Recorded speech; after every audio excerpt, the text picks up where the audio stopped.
My name is Harper Johnson, and at 29, I just sold my cybersecurity startup for $40 million.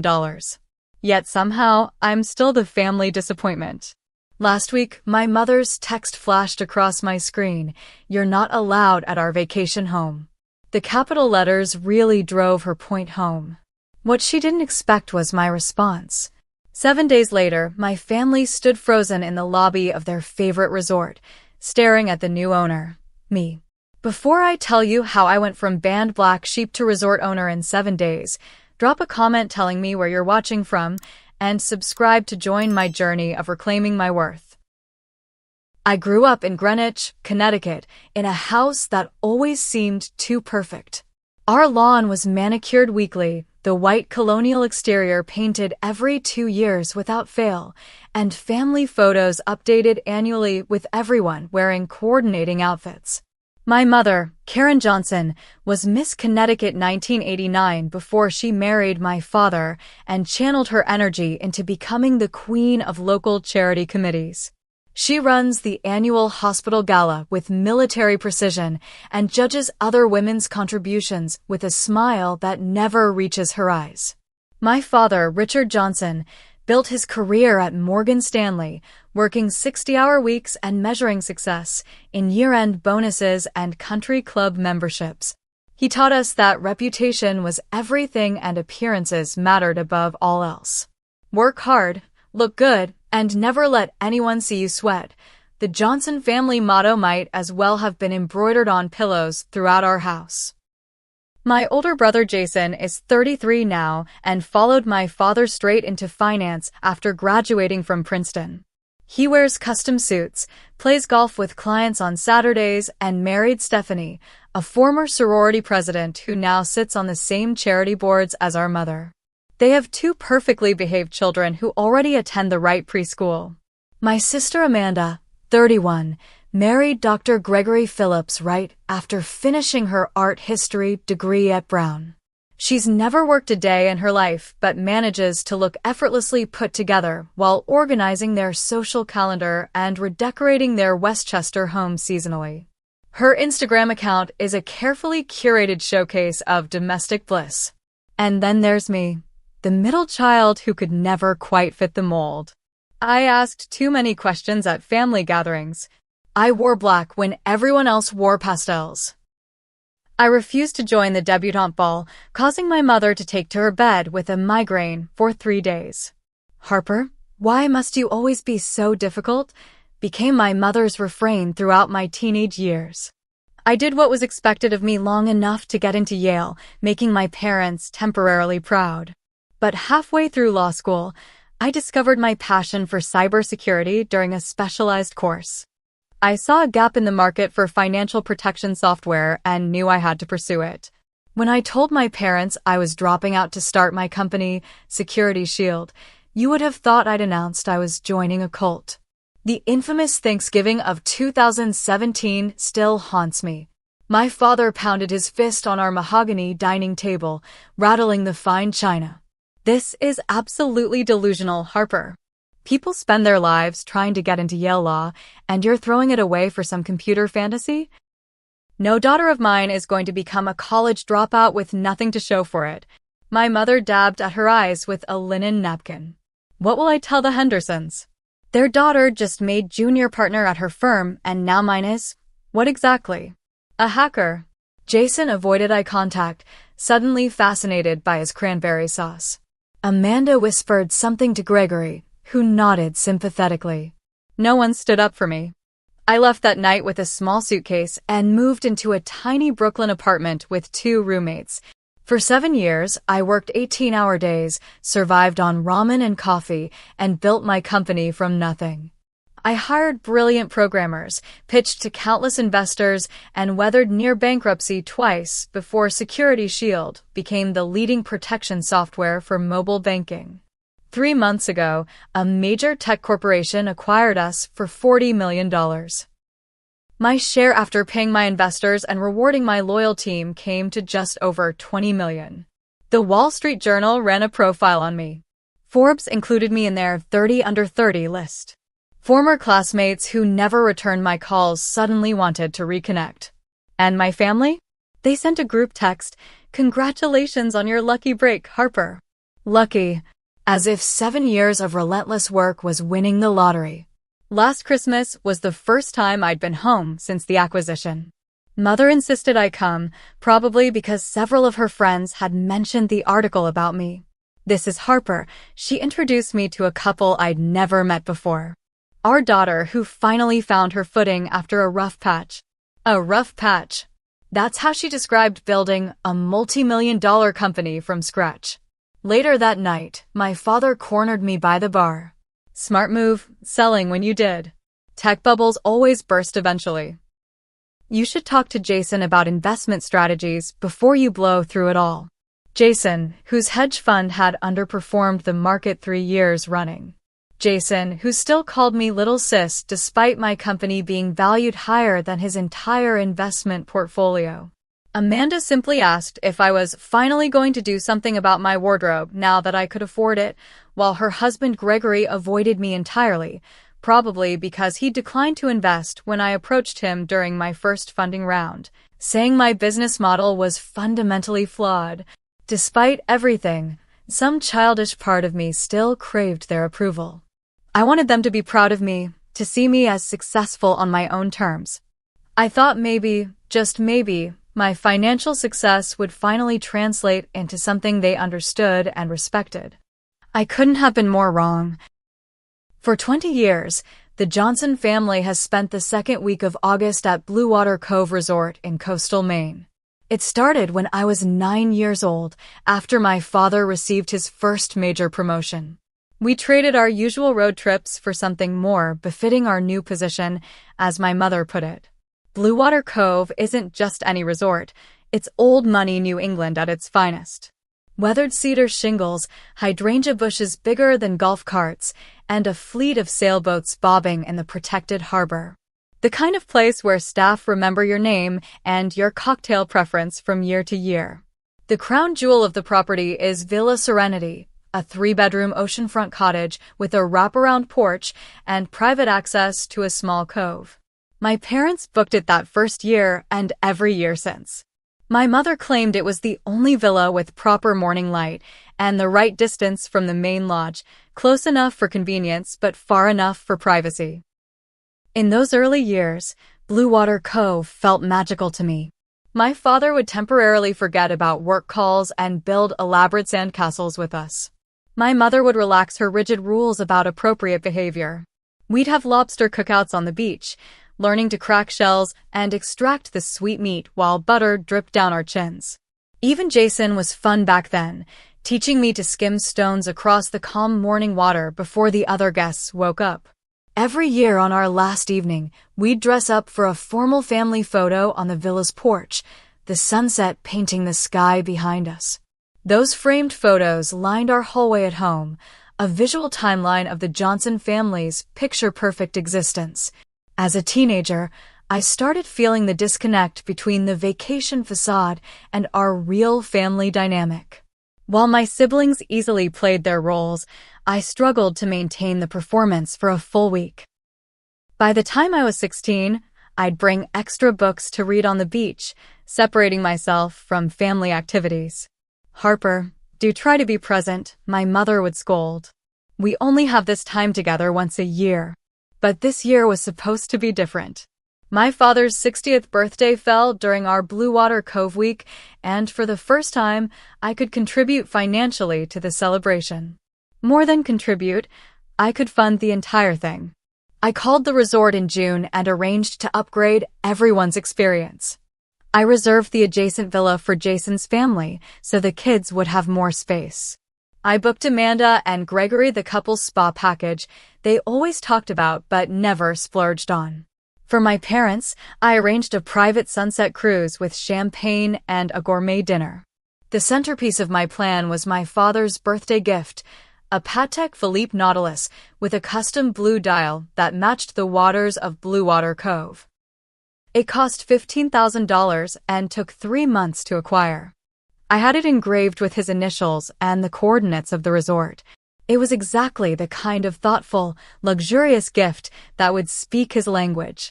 2 weeks before the trip, I called the resort's activities director and arranged for a professional photographer to capture my father opening the gift during a private family dinner. I wanted to create a new memory, one where I wasn't the disappointment, but the daughter who understood what mattered to him. I spent thousands on a new vacation wardrobe, choosing pieces my mother would approve of, linen dresses in appropriate lengths, tasteful swimwear, and even the pearl earrings she'd been suggesting I buy since college graduation. I researched activities everyone would enjoy, from sailing excursions for my father and Jason to a watercolor class Amanda would love. The night before I was set to leave, I called my best friend Zoe from college, the one person who'd stood by me through the lean startup years.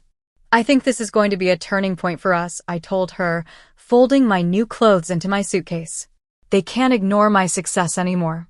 I'm picking up the entire tab for the week. Zoe was silent for a moment. Harper, you know money isn't going to fix your relationship with them, right? They've been dismissing your choices for years. This is different, I insisted. I'm meeting them on their terms now. Success they can understand. A gesture they can't minimize. Just keep your expectations in check, she warned. People don't change overnight, even when presented with a platinum credit card. I brushed off her concern. You'll see. This is the vacation where they finally accept me for who I am. I had even booked first-class flights for everyone as a surprise. I imagined their faces when they received the upgraded boarding passes, impressed, grateful, finally seeing me as the successful adult I'd become. I went to sleep that night feeling hopeful, my new Louis Vuitton luggage packed and ready by the door, the watch box nestled safely inside. The morning of our departure, I was in my Manhattan loft, doing a final check of my suitcase. I'd just folded my new Zimmermann swimsuit when my phone buzzed with a text. Assuming it was the car service I'd booked, I glanced down casually. It was from my mother. Harper, after family discussion, we've decided it would be best if you didn't join us at Blue Water Cove this year. Your presence would disrupt the harmony we're trying to create for your father's birthday celebration. I'm sure you understand. We'll celebrate with you another time. I read it 3 times, certain I'd misunderstood. I called my mother immediately, my hands shaking. What do you mean I can't come? I demanded when she answered. I've already booked everything. I have Dad's gift. My mother's voice was cool and detached, the tone she used when dismissing household staff. Harper, this isn't up for debate. We've made our decision as a family. What family discussion? No one discussed anything with me. A delicate sigh. Your brother and sister agree it would be better this way. There's been so much attention on you lately with that business sale. Your father's birthday should be about him, not overshadowed by your recent windfall. I sank onto my bed, still clutching the swimsuit. Mom, I wanted to treat everyone. I booked first-class tickets. I got Dad an amazing gift. That's exactly the problem, dear. It's excessive.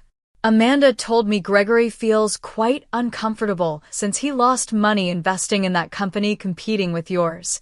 And Jason's having a difficult quarter at work. Your flaunting your money would make things terribly awkward. Flaunting? I was trying to do something nice for everyone. And then there's the publicity, she continued as if I hadn't spoken. The Richardsons saw that article about you and asked all sorts of questions at Bridge Club. It's becoming a bit much, Harper. We just want a quiet family vacation without having to explain your unconventional choices to everyone we know. I couldn't believe what I was hearing. My success, which had come without any support from them, was now an inconvenience, an embarrassment, something to hide from their country club friends. Let me talk to Dad, I said, my voice catching. 10 minutes later, my father called back. I could hear the hesitation in his voice. Princess, you know I'd love to have you there, but your mother has planned everything very specifically. The reservations are made. Maybe it's better to let this one go and we'll plan something special later. Just you and me. It was the same line he'd used throughout my childhood whenever he chose not to stand up to my mother. A promise of future connection that never materialized. Dad, I bought you something really special for your birthday. I wanted to give it to you in person. You can mail it, he suggested, then added, or keep it until we see you at Christmas. Christmas. For months away. After hanging up, I tried Jason, hoping my brother might intervene. His response came by text. Just give it a year, sis. You know how mom is when she gets an idea in her head. Dad's birthday isn't worth the drama. We'll miss you, though. My last hope was Amanda. Surely my sister would understand how hurtful this exclusion felt. Look, Harper, she said when I called, her voice lowered as if someone might overhear. Maybe if you tried fitting in for once, these things wouldn't happen. You've always had to do things your own way, and sometimes that has consequences. Greg is still sensitive about that investment, and mom's dealing with all her friends suddenly asking about you instead of her charity work. Can't you just let us have this 1 week without making it about you? Making it about me. As if being excluded from a 20-year family tradition was my choice. After hanging up, I walked to my living room window overlooking the city. Tears streamed down my face as I scrolled through my phone gallery to a folder labeled Blue Water. Photos from last year's trip and the year before and every year since I was 9. My family on the beach, around the dinner table, on the villa's porch for the annual photo. Always together. Until now. My laptop pinged with an email notification. My flight confirmation had been canceled. My mother had already taken care of that detail, efficiently erasing my presence from their perfect family vacation. That night, I opened an expensive bottle of wine I'd been saving to share with my father. I drank it alone in my apartment, surrounded by new vacation clothes I wouldn't wear, staring at the watch box containing a gift that suddenly seemed pathetic, a desperate bid for approval from a man who couldn't even stand up for me. I'd spent 7 years building a company, proving my worth to the world, becoming financially independent beyond what even my father had achieved. And still, it wasn't enough to earn me a place at the family table. The rejection stung worse than any business setback I'd ever faced. You can develop thick skin for professional criticism, but family rejection cuts through every defense. As I poured the last of the wine, a thought occurred to me. $20 million couldn't buy my family's acceptance, but it could buy something else. They did what? Zoe nearly spilled her mimosa across the brunch table 3 days after my mother's text. We were sitting at our favorite spot in the West Village, the weekend crowd buzzing around us. I pushed my untouched avocado toast aside. Banned me from the family vacation. Via text message. That's beyond cold. That's Antarctic. Zoe shook her head. So, what are you going to do now? Solo trip to Bali? You deserve it after everything you've built. I don't know. I've barely left my apartment since it happened. Zoe studied me for a moment, then laughed suddenly. You know what would be epic? You should buy the damn resort. I stared at her, then let out a short laugh. Right. Just by Blue Water Cove. Why not? You have fuck you money now, Harper. Might as well use it for an actual fuck you. I laughed again, but the idea lodged in my mind. Was Blue Water Cove even for sale? How much would a coastal Maine luxury resort cost? When I got home, I found myself Googling Blue Water Cove resort ownership. To my surprise, a recent local business article appeared. Blue Water Cove resort owner considering retirement. Property may hit market. Frank Williams, the owner for the past 30 years, was looking to sell. No formal listing yet, but the article mentioned he was entertaining serious offers. My heart raced. This couldn't be coincidence. It felt like the universe was offering me a chance at, what? Revenge? Redemption? Maybe both. I called my financial advisor, Garrett, immediately. Harper, it's Sunday afternoon, he answered, surprise in his voice. How quickly can I liquidate $3 million in stocks? I asked without preamble. A couple of days, but why would you want to? The tech sector is performing well right now, and your portfolio. What about 15 million? Silence. Then, Harper, what's going on? Are you in some kind of trouble? Just the opposite. I think I found an investment opportunity. How soon can you meet? Monday morning, Garrett sat across from me in his midtown office, reviewing property prospectus materials I'd gathered overnight. A resort? Harper, hospitality is completely outside your expertise. The maintenance costs alone on a property this size. The current owner has kept detailed financial records, I interrupted, sliding a spreadsheet across the desk. The property is undervalued because he hasn't modernized or maximized revenue streams. There's huge potential for expanded shoulder season bookings with the right marketing approach. Garrett studied the numbers, frowning. Even so, this would be committing a significant portion of your net worth to a single, illiquid asset. After taxes on your acquisition payout, $20 million isn't as much as it sounds for someone your age. I don't need to buy it outright. I can leverage financing for part of it. And this has nothing to do with your family vacationing there next week? Garrett raised an eyebrow. Zoe must have told her husband, who played golf with Garrett monthly. I met his gaze steadily. It's a sound business decision with personal benefits. By that afternoon, I had approval to liquidate enough stocks to make a competitive offer. I chartered a private flight to Portland, Maine for that evening. The next morning, I met Frank Williams at Bluewater Cove. He was in his 70s, with weathered skin from decades of coastal living and kind eyes that crinkled when he smiled. Miss Johnson, your family has been coming here for years. Your mother always insists on Villa Serenity. He chuckled. I didn't realize you were the same Johnson from that tech company sale. Impressive achievement for someone so young. We walked the grounds as he shared the resort's history, from its origins as a small inn to the luxury destination it had become under his stewardship. My wife passed 3 years ago, he explained as we toured the main lodge. She was the heart of this place. Without her, it doesn't feel right continuing. But I've been waiting for the right buyer, someone who understands the soul of Bluewater Cove. Frank showed me everything. Not just the pristine public areas, but the aging infrastructure behind the scenes. The kitchen equipment needing updates, the staff quarters requiring renovation, the booking system still partially managed on paper. Why not sell to a hotel chain? I asked as we walked along the private beach. They'd certainly pay premium. Frank grimaced. Had offers. Hilton, Four Seasons. They'd gut the character, standardize everything.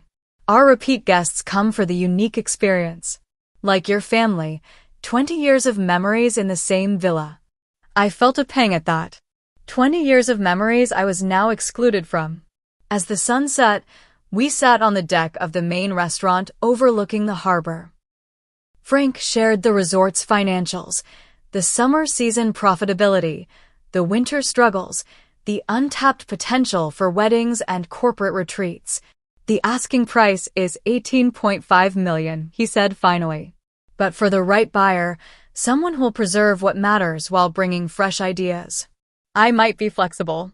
That night, I stayed in Villa Serenity, the same villa my family would occupy in just 5 days. I walked the familiar rooms, running my fingers along the weathered wooden furniture, standing on the porch where we'd taken 20 years of family photos. Instead of feeling sad, I felt a growing sense of determination. This place had always represented the brief moments when my family functioned as a unit. What if I could transform it into something that represented my independence instead? I called my lawyer, Diane, from the villa's porch, the sound of waves crashing below. I need you to prepare an offer on a property. And I need the deal closed within 5 days. 5 days? Harper, real estate transactions of this magnitude typically take. The seller is motivated, and I'm offering cash for a significant portion. We'll need to work around the clock, but it's possible. The next morning, I signed a preliminary purchase agreement with the final closing set for the day before my family's arrival.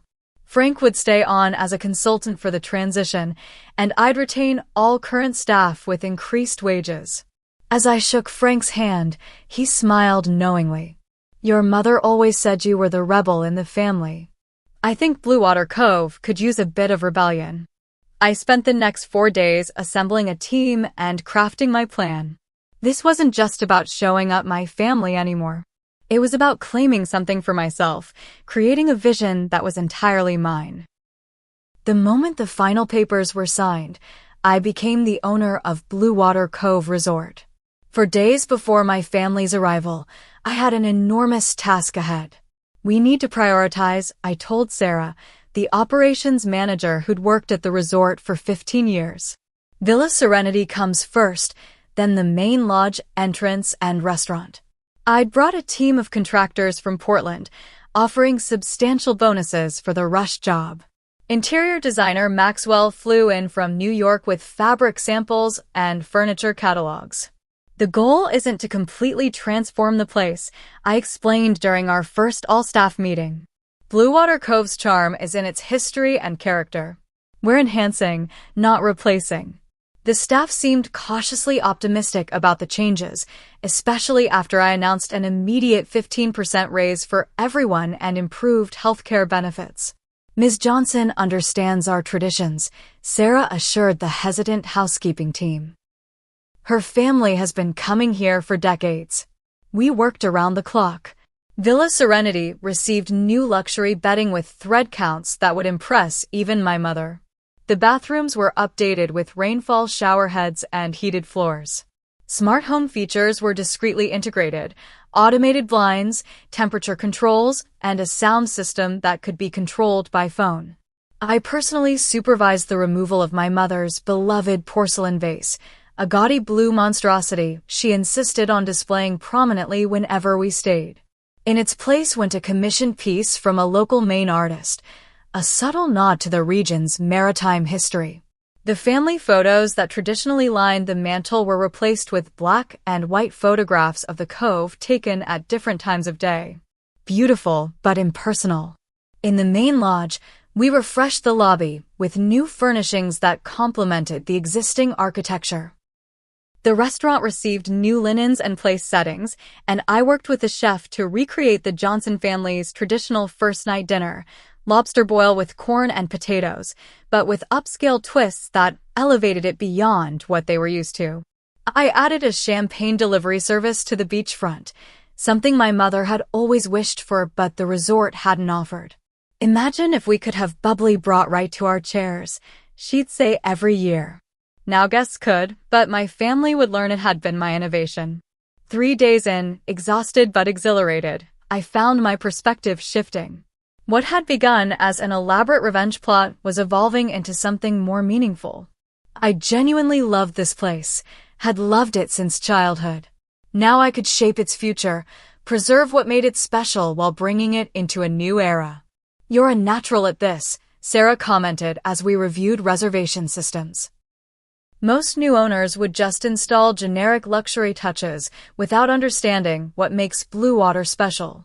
The night before my family's arrival, we prepared their welcome package, a bottle of my father's favorite scotch, artisanal chocolates, and a note signed by the management welcoming them back for another year. No mention of the ownership change. That revelation I wanted to deliver personally. I barely slept that night, my mind racing between doubt and determination. Was this the most expensive tantrum in history? Or a shrewd business move that would also help me reclaim my narrative?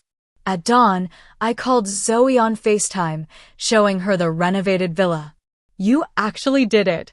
You magnificent crazy person, you bought a resort to spite your family."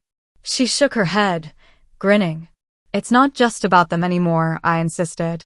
"This place has serious potential." But yes, I'm looking forward to their faces when they find out. What exactly is your endgame here, Harper? You dropped the ownership bomb and then what? I hadn't thought that far ahead. I guess I just want them to see me. Really see me.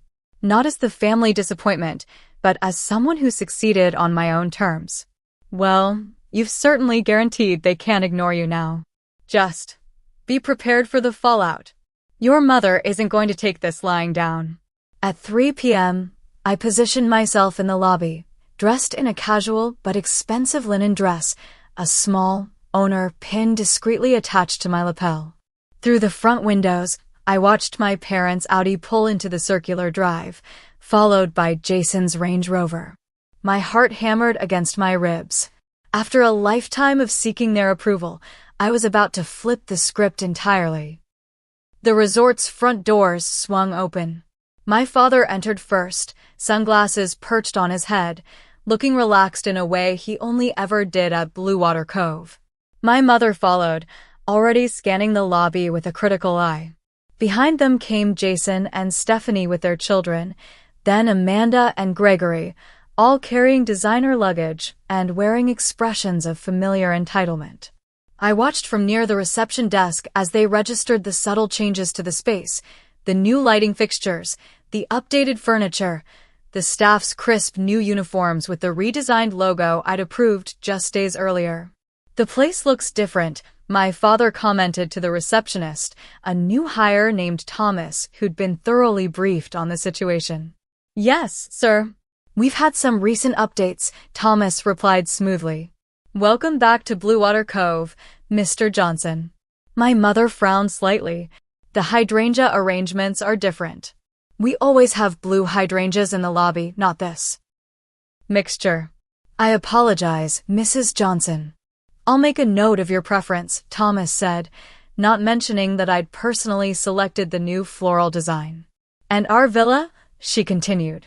"Villa Serenity is prepared exactly as we requested. Same configuration as last year." Thomas glanced at me, the signal we'd arranged. "There have been some updates to the accommodations as well, but I believe you'll find everything most interesting." That was my cue. I stepped forward, my heart pounding so hard I was sure they could hear it. "Hello, family," I said, my voice steadier than I felt. 6 heads whipped around simultaneously. My mother's hand flew to her pearl necklace, her tell when she's shocked. "Harper." My father looked genuinely confused. "What are you doing here?" "I thought you understood." "What I understand," I interrupted, stepping closer, "is that you're checking into my resort." Silence fell across the lobby. Even my young niece and nephew seemed to sense the tension, pressing closer to their mother. "You're what?" Jason finally managed. "I believe the correct greeting is congratulations on your new business venture," I replied, forcing a smile. "I purchased Blue Water Cove Resort earlier this week." My mother's face flushed red. "This is ridiculous. Another one of your rebellious stunts. Frank would never sell this place to." "Frank Williams retired officially 3 days ago," I cut in. "He's staying on as a consultant during the transition. He sends his regards to you, Mom. Said you'll be pleased with the heated floors we installed in Villa Serenity's master bath. You've apparently been mentioning the cold tiles for years." My father's mouth opened and closed without sound. Jason let out a nervous laugh that died quickly when no one joined him. "This is a joke," Amanda said flatly. "It has to be." I turned to Thomas. "Please show the Johnson family to Villa Serenity. Their usual accommodation has been prepared, on the house of course." The walk to the villa was excruciating. My mother marched ahead with rigid posture, while my father kept glancing at me with an unreadable expression. Jason peppered me with questions about the purchase price and financing structure, his investment banker brain unable to process the situation any other way. Amanda refused to look at me at all, while her husband Gregory suddenly seemed fascinated by the resort landscaping. Only my niece and nephew acted normally, skipping alongside me and asking if I owned the swimming pool too and could they stay up late since their aunt was the boss. When we reached Villa Serenity, I unlocked the door with my master key and stepped aside. My mother entered first, her sharp intake of breath audible as she registered the changes to her familiar domain. "What have you done?" she whispered, moving from room to room. "Where is my vase? Where are our family photos?" "I've updated the decor," I said simply. The resort needed a refresh. "You've erased us," she accused, her voice rising. 20 years of family history." "Funny," I replied, unable to keep the edge from my voice. "That's exactly what you did to me when you uninvited me from this trip." My father intervened, ever the peacekeeper. "Let's all calm down. Harper, while this is certainly unexpected, Perhaps we can discuss this civilly over dinner. Dinner was set for 7 at the resort's main restaurant, now featuring a new menu I'd developed with the chef. My family arrived together, having apparently spent the intervening hours in shocked discussion without me. They fell silent as I approached their table. I'd changed into a sleek black dress, nothing flashy, but unmistakably expensive, the kind of quiet luxury my mother had always tried to achieve. I took the liberty of ordering my father's favorite wine, I said, gesturing to the decanted bottle. 1996 Chateau Margaux. Happy birthday, Dad. Harper, my mother began immediately. This has gone far enough. Whatever point you're trying to make. Karen, my father cut her off, surprising everyone. He turned to me. Harper, how did you manage this? The resort must have cost. 18 million, I supplied, though I negotiated favorable terms. Gregory choked on his water. Even in his medical practice, he'd never handled numbers that large. But your company sold for 40, and after taxes and paying your team. Jason's financial brain was working overtime. This represents most of my liquid assets, I acknowledged. But it's a sound investment. Bluewater Cove has untapped potential, especially in extending the season with corporate retreats and destination weddings. You spent your entire fortune on a temper tantrum, my mother said. Because we asked for one family vacation without drama. The table fell silent again. The server brought our appetizers, locally sourced seafood presented with an artistry the resort's previous menu had never achieved. This isn't about you uninviting me, I said carefully, though we all knew that wasn't entirely true. This is about me finding value in something you all took for granted. This place has meant something to me for 20 years too. So you're going to run a resort now? Amanda finally spoke, skepticism dripping from every word. With no hospitality experience? After one successful tech exit, you think you can just jump into a completely different industry. Before I could answer, my father surprised me again. She built a cybersecurity company from nothing with no experience in that industry either, he said quietly. Perhaps we should stop underestimating what Harper can accomplish. My mother's silverware clattered against her plate.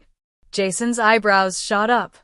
I stared at my father, momentarily speechless.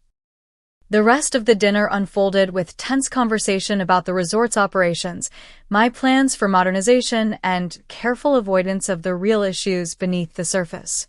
My mother picked at her food, making occasional cutting remarks about the menu changes. Gregory remained uncomfortable, likely remembering his dismissive response to my investment opportunity years ago.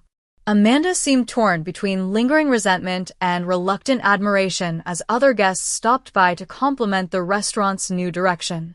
As dessert was served, my mother abruptly stood. I find I've lost my appetite. Richard, are you coming? To everyone's shock, my father shook his head. I'd like to finish my conversation with Harper. I'll join you later. After she left, an awkward silence fell over the table. One by one, the others made excuses to leave until only my father and I remained. He swirled the last of his wine, studying it in the candlelight. You know, I started at Morgan Stanley as a mail clerk. This was news to me.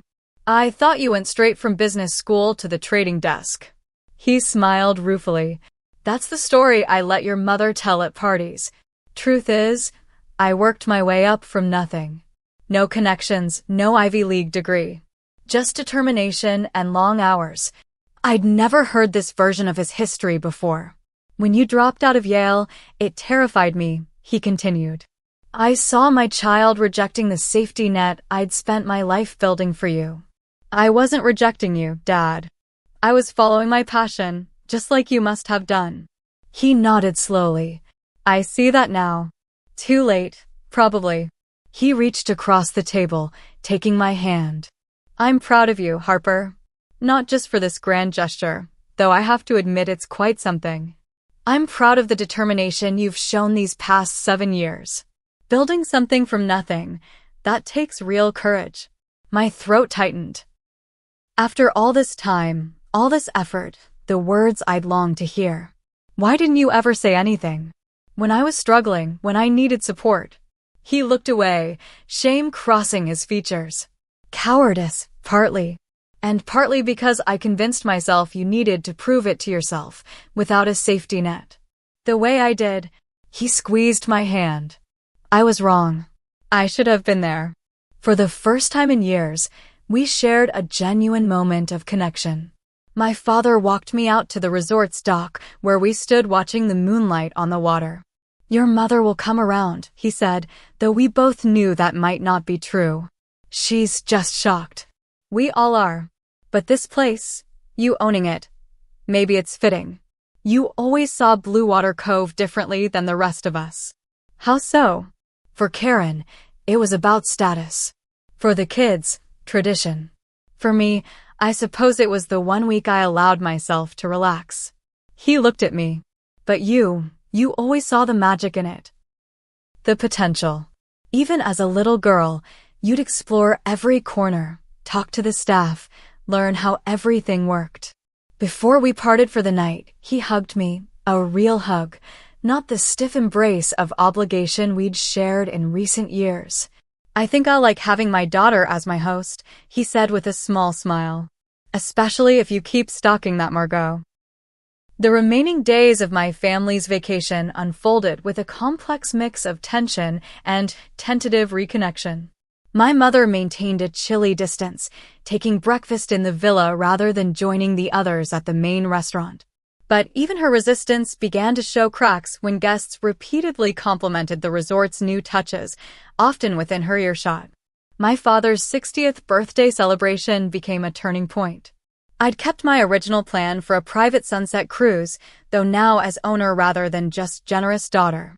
As we sailed along the coastline, the catering staff serving his favorite seafood dishes, a genuine warmth began to permeate our family dynamic.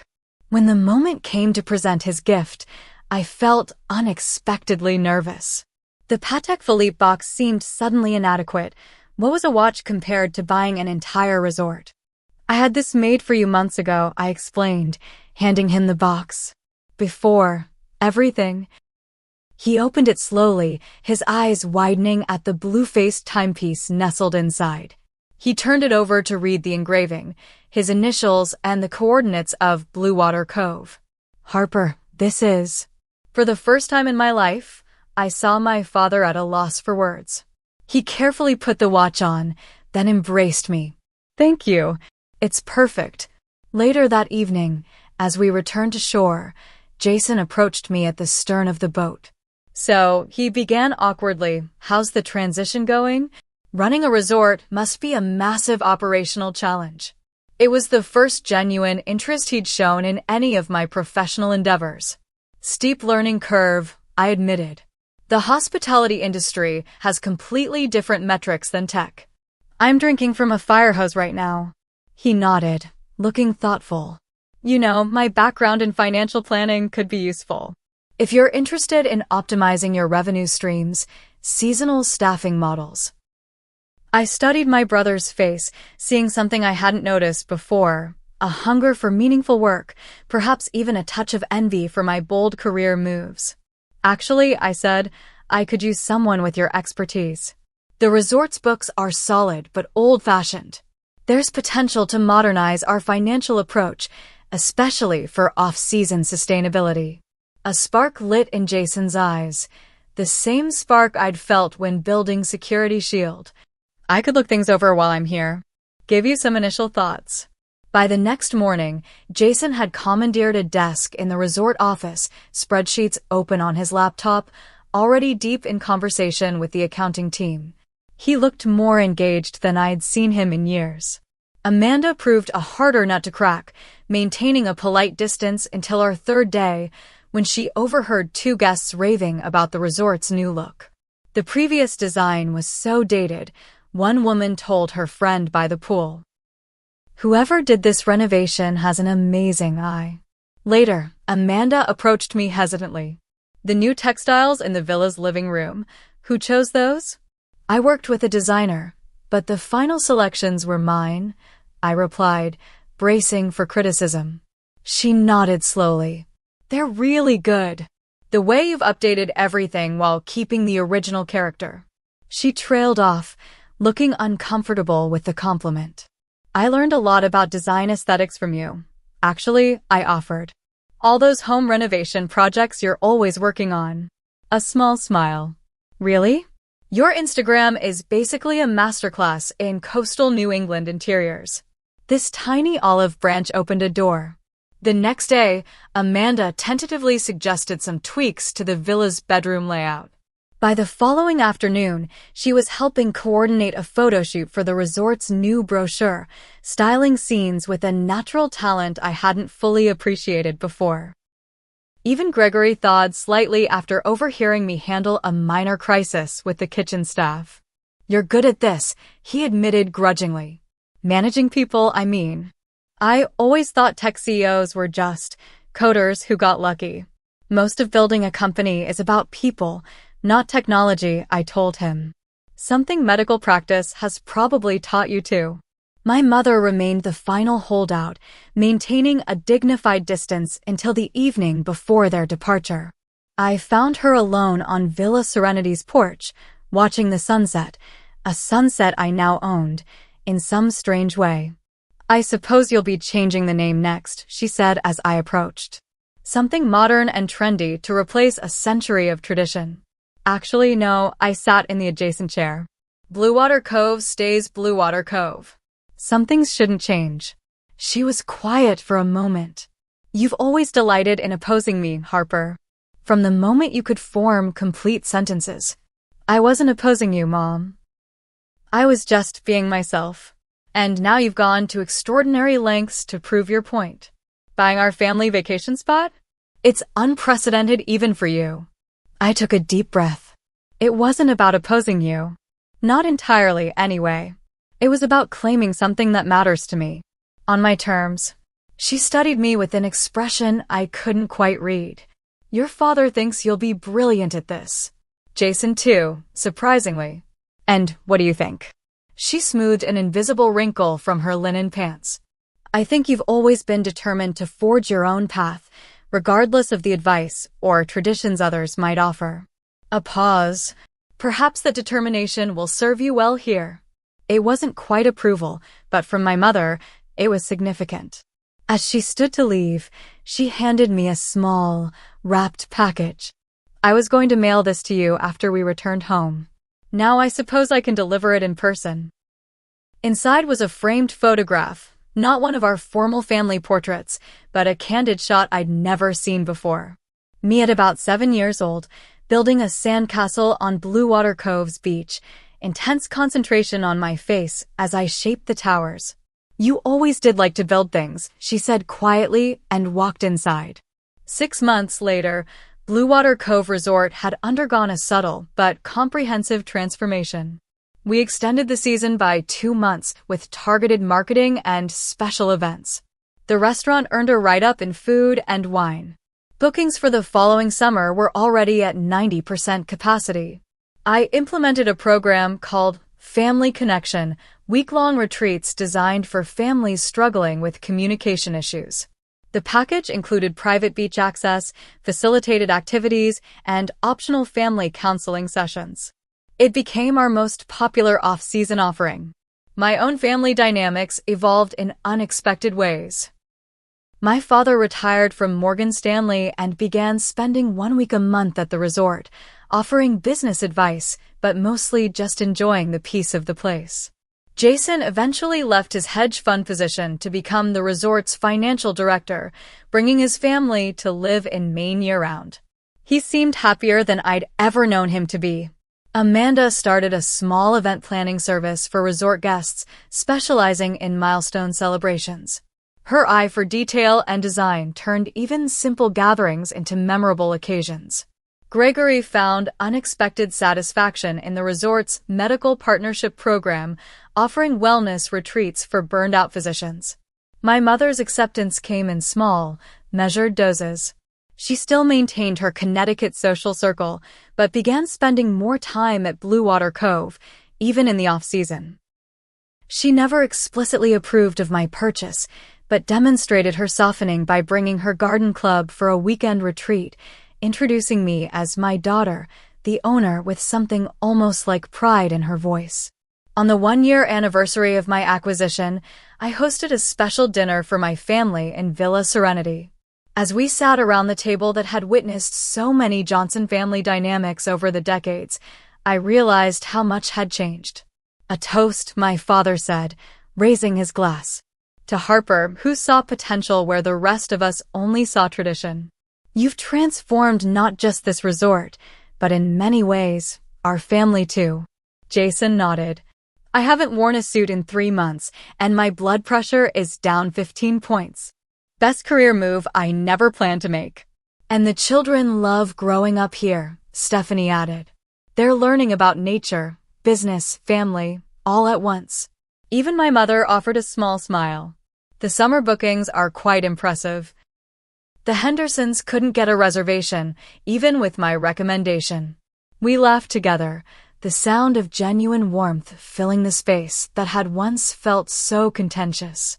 Later, walking the grounds of my resort, I reflected on the journey. Buying Blue Water Cove had begun as an act of rebellion, perhaps even revenge. But it had evolved into something far more meaningful, a space where I could finally belong without having to conform, where I could preserve what mattered while reimagining what could be improved. The following morning, I greeted a new family checking in, parents with 3 children, looking tired from travel but excited for their vacation. "Welcome to Blue Water Cove," I said, handing them their room keys personally.